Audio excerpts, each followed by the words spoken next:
اتمای 28 سال حکمرانی واندا هر دو پارتن دست حالاتدار بردوام حوالاتین هرم و کردستان ریپری ایران و کشین همه جور کرینه. اش با پرکرنا بریکن هر دو پارتان حکومت خدمت دا بویا و بریار و پنگاوین پیتوی هاویتینه.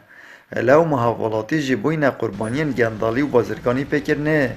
سوتامنی جی وکو دماره که سرکی و گندالیه هر دم بویا کشه با حوالاتیان.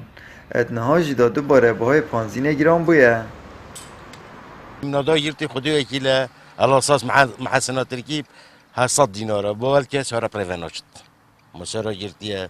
سارا نوشت بابا رحمي بشعبي خبان رحمي بملتي خبان وما صرفت وهم نفري جرانكين ونعم بس بانزيني اگه بس بانزين بتنها مشكلة إنه جلت شديد هاي أرزاق خسنة درمان على فقير وشورى على من ملاخوي خرب يسرف كردني طب جهت عدالتي مع عدالت فيت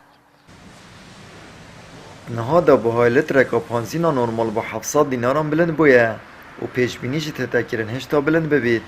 هر واسه کوالتی آوی جی گلکا خرابه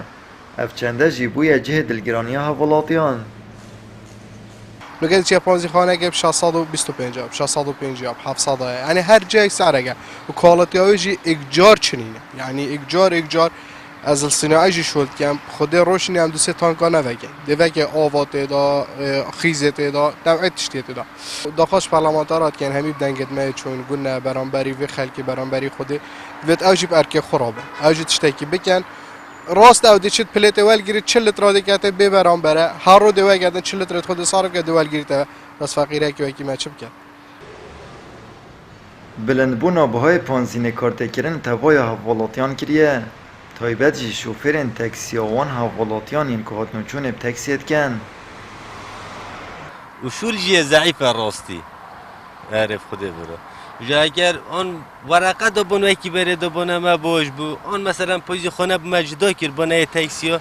چونکی بو من دست نادتن اصلا چونکی بگوه نفره بگوه هم اغلبتی بویا 2000 بخوده اما آنده بو پایزی نشول کن آنده بو مال شول کن بابت بلندبونا بهای پانزین مبر انجمن پارزگاه دو که لاندام لجنا سوتامنیش بابت روین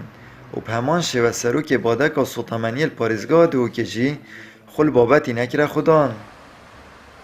آمد بریفکانی کانال آسمانی پیام دهوک